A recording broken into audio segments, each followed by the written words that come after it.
crente bate boca. Aí sabe o que o ímpio fala? Rapaz, tu não é crente não.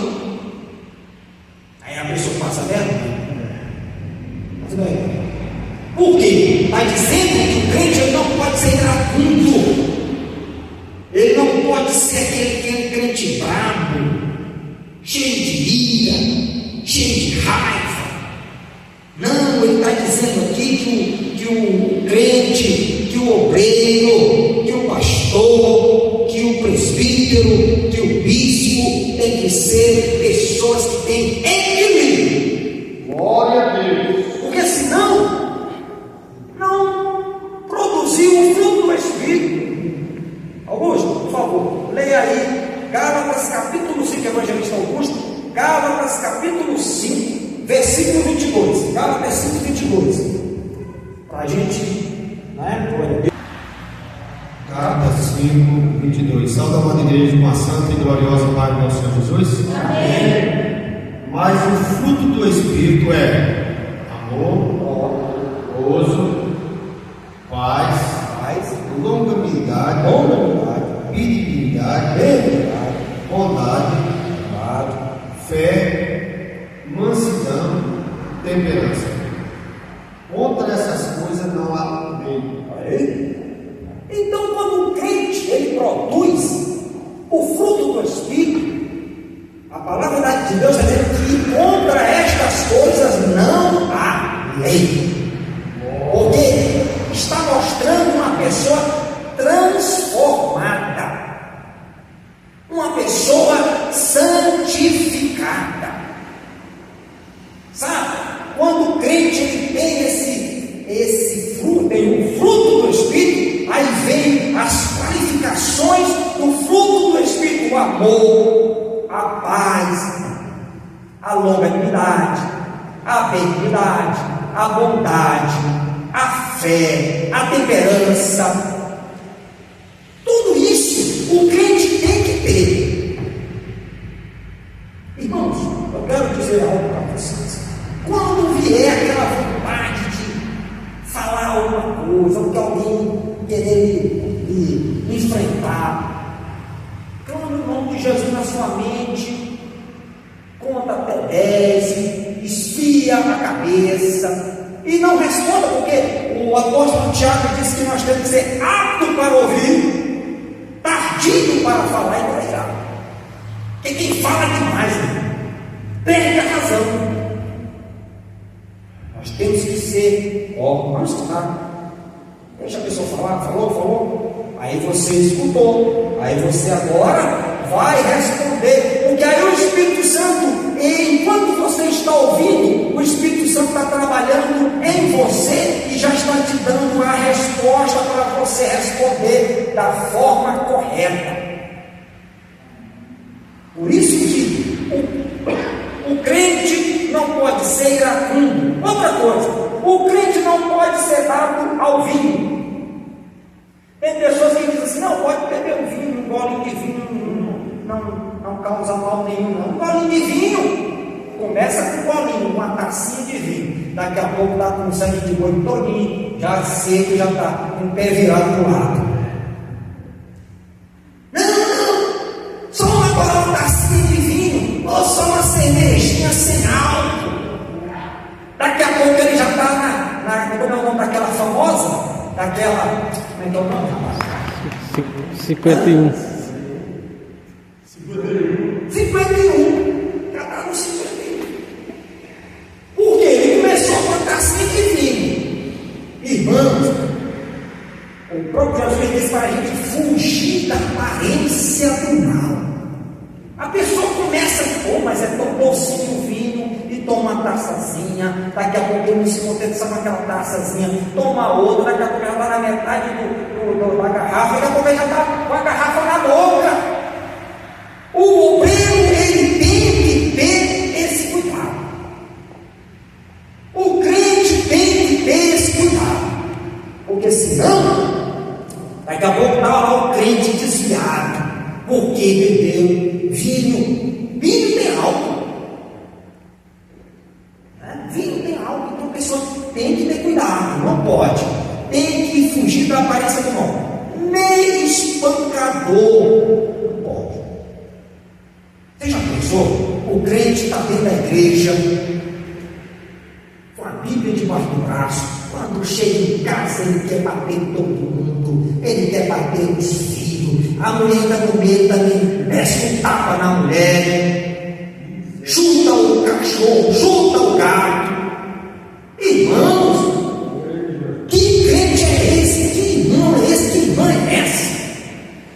Que quer entrar no céu, mas é bravo igual uma onça. Não pode, aqui está dizendo espancador. Aí você vai pegar um crente e dizer: você agora vai ser consagrado a diabo, você agora vai ser consagrado a diaconisa. Mas não está exemplo. É uma briga, é um bate-boca, é uma coisa assim horrível. Então, nós temos que evitar essas contradições. Esses disputos, irmãos, é bom. Assim, quando a igreja está cheia, qualquer hora dessa eu vou fazer um encontro de casal, viu? Vou fazer um encontro de casal, vou chamar todos os casais, vou chamar jovem, vou botar tudo aqui dentro da igreja. Não vou ministrar estudo esse povo. Vou ministrar estudo, palavra. Isso aqui é o ministério palavra. Que é o que nós aprendemos, é palavra, não é isso aqui. É tudão. Nós temos que melhorar o nosso posicionamento como crentes e obreiros. Nós temos potencial. Nós somos uma igreja onde os obreiros que têm palavra, têm estrutura, são homens preparados, são homens que têm palavra, são homens que têm bom testemunho. Eu falo isso aqui, é só, né? Porque nós temos que estar sempre reafirmando. Mas aqui os nossos obreiros são homens direito. São homens que não têm que se envergonhar, nunca nos deram trabalho. Os obreiros formados por nós aqui, nunca vi dizer que um obreiro nosso cantou uma mulher por fora. Nunca vi uma notícia dessa na nossa igreja. O obreiro A, B ou C cantou uma irmã, cantou uma pessoa ali. Não. Por quê? Porque são ensinados, são obreiros forjados, que tem comprometimento com o reino de Deus, que tem comprometimento com a obra de Deus. E ele está dizendo: não seja espancador, nem cobiçoso de porta e ganância. É um camarada que só quer saber das coisas deste mundo, não quer saber de buscar a Deus, de orar, de ler. Mas esta pessoa que está enquadrada aqui, não é o caso de vocês, esta pessoa que se enquadra aqui, que tem muitos no mundo, e muitos dentro das igrejas, nós temos visto muitas igrejas por aí, que as pessoas só se preocupam com o reino da terra, só se preocupam se esforçar para as coisas dessa terra. Tem 2, 3 empregos, não tem tempo para estar na igreja, bota a igreja em segundo plano, nunca tem tempo para orar, nunca tem tempo para vir para os estudos bíblicos, para as escolas bíblicas, para os cultos de oração. Por quê? Porque as pessoas estão ficando ansiosas. Nos últimos dias, Jones, as pessoas estão se matando para juntar tijolo na terra. É o que Jesus falou. Você pode servir, você só pode servir ao Senhor. Você não pode servir a dois. Você não pode servir a Mamon e nem a Deus. Ou você serve a Deus ou você serve a Mamon. E nós aqui, nós escolhemos servir a Deus. Não escolhemos de forma nenhuma servir Mamon. Mamon não nos domina. Nós somos pessoas equilibradas, que sabemos administrar o que nós ganhamos e vivemos bem. Glória a Deus, temos nossas casas, temos nosso trabalho, temos as nossas coisas, porque obreiros que têm a chamada, ele tem que ser desapegado das coisas materiais, mas ele tem que saber administrar, tem que ter suas coisas, tem que zelar da sua família, tem que ter sua casa, tem que ter seu carro bom, trabalhar, no suor do Senhor, mas não pode pode ser apegado às coisas materiais. Porque quando a pessoa começa a brincar demais, e se o coração dele ou dela for voltado muito para as coisas materiais, ele ou ela esquece as coisas espirituais, que é o principal, porque a nossa busca e o nosso desejo primordial é morar no reino de Deus. Mateus 5,33 diz assim: buscai em primeiro lugar o reino de Deus e a sua justiça, e as demais coisas vos serão acrescentadas. Então, qual o objetivo da igreja? É buscar o reino de Deus e a justiça de Deus. Buscar em primeiro lugar o reino de Deus e a sua justiça, e as demais coisas vos serão acrescentadas. Então, o apóstolo Paulo continua dizendo aqui: nem todo sois de torpe ganância. Aqui no versículo 6, quando ele diz irrepreensível, marido de uma só mulher, nós temos aqui as qualificações morais do pastor, ou do obreiro, do candidato a obreiro ou a pastor, né? Nós vamos ler aqui um pouco das qualificações desses homens de Deus. Ele diz assim: se algum homem deseja ser bispo,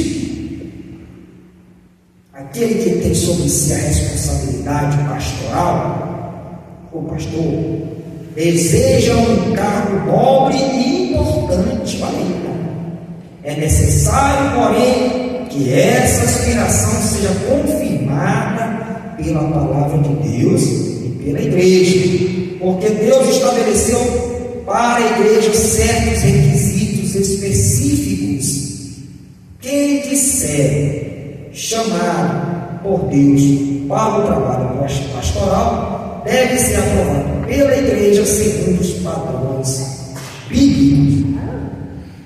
Então nós que temos esse chamado pastoral, ministerial, nós temos que seguir os padrões bíblicos. Por quê, meus amados irmãos? Que muitos obreiros hoje estão deixando a desejar. Muitos obreiros estão escandalizando o Evangelho, porque não passaram pela peneira, porque não passaram pelo crivo da palavra de Deus, pelo crivo eclesiástico, pela cobrança evangelista Augusto. Sabia se aquele obreiro maneja bem a palavra da verdade?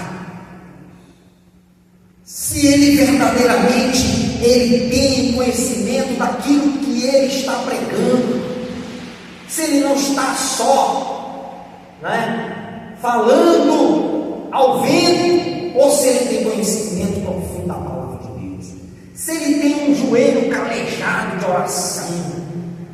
Um homem que ora, ele tem vitória. Olha, joelho no chão, vitória na mão. Quem ora tem vitória. Então nós que somos obreiros, nós que somos crentes, nós temos que ter uma vida de oração, para que o Espírito Santo de Deus ele se torne amigo íntimo nosso, porque ele já está dentro de nós. 1 Coríntios capítulo 6, versículo 19, porque nós somos templo e morada do Espírito Santo de Deus. Ele habita em nós, ele está dentro de nós. Agora o que cabe a nós é esta intimidade e este relacionamento com o Espírito Santo. Aí ele vai conduzir a igreja, aí ele vai conduzir o povo. Por que será que a igreja hoje, nos dias atuais, está morna, fria? O povo está frio, o povo está desalentado, o povo não quer mais estar na igreja, o povo não quer mais obedecer muitas vezes às suas lideranças, porque estão longe de um relacionamento íntimo com o Espírito Santo. Irmãos, quando a igreja, quando o povo, ele tem um relacionamento íntimo com o Espírito Santo de Deus, ele tem vontade de estar na casa de Deus, ele tem vontade de ouvir a palavra de Deus, ele tem vontade de se relacionar com Deus. O coração dele está aberto para as coisas de Deus, o coração dele está aberto para fazer a obra de Deus, o coração